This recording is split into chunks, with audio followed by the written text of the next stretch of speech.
Two men alone, 21 stories up. One of them is here to tell us most dramatically his version of what happened on the afternoon of June 19th. The other one, unfortunately, is not here. But ladies and gentlemen of the jury, he has those who will speak for him. He has his friends who disavow the brilliantly fabricated portrait of a psychopath which opposing counsel have described for us. We have a parade of witnesses who have sat here and described the violent angers of Frank Galvin. His own daughter sat here who believes her father would have done anything to stop her affair with Ray Carson. And finally, Frank Galvin himself, who with the one breath asks you to believe that he was just an innocent bystander, and in the next confides that he is a convicted felon who served 3 years in a federal penitentiary for extortion. And let me remind you, ladies and gentlemen, extortion is a crime of violence, and so is murder.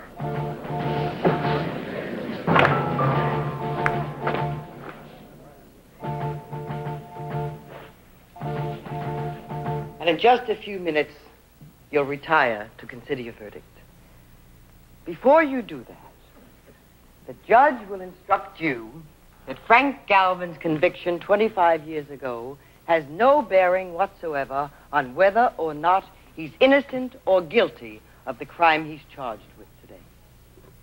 The judge will tell you to forget that conviction. It's the law. But can you do that? I'd like you all to close your eyes for just a minute. Please, just close your eyes.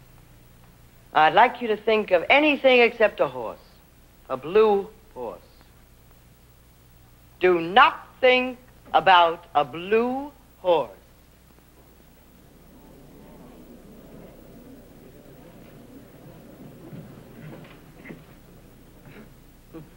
Impossible, isn't it?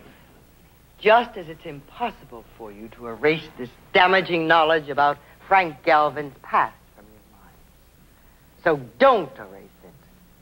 Remember it. Remember he spent 3 years in prison. Remember that he lived in a brutalizing atmosphere. Remember that he came out with no job, no money, no hope, no future. 63% of the men who leave prison go back as second offenders. But Frank Galvin didn't. He hauled himself up and he built himself a good life. And he lived that life for 25 years, just as law-abiding as anybody in this courtroom. Very soon, you'll be weighing the issues of fact in this case, one of which is the testimony of Frank Galvin.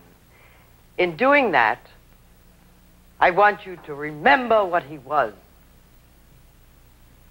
and appreciate what he is.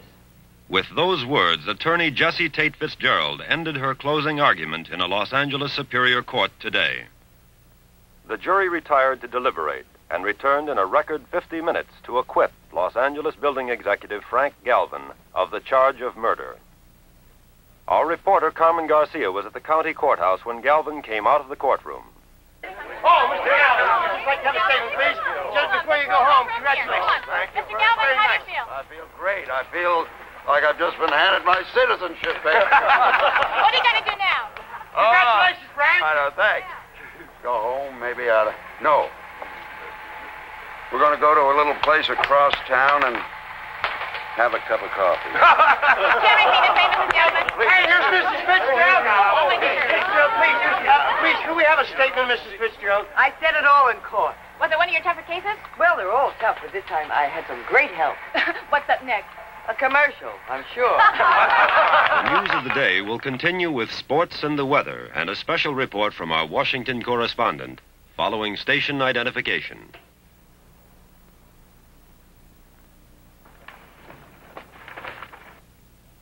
Cleaning house? You left in a big hurry. I wanted to catch you on the instant replay. Sorry you missed Cagle's parting shot. Delivered with all his usual charm and grace, all adding up to the admission that the best man had won. You're a first-rate lawyer. But you know that. It's part of what makes you good. If I didn't know better, I think you were setting me up for a touch. We never did discuss that fee, did we? Oh, don't worry.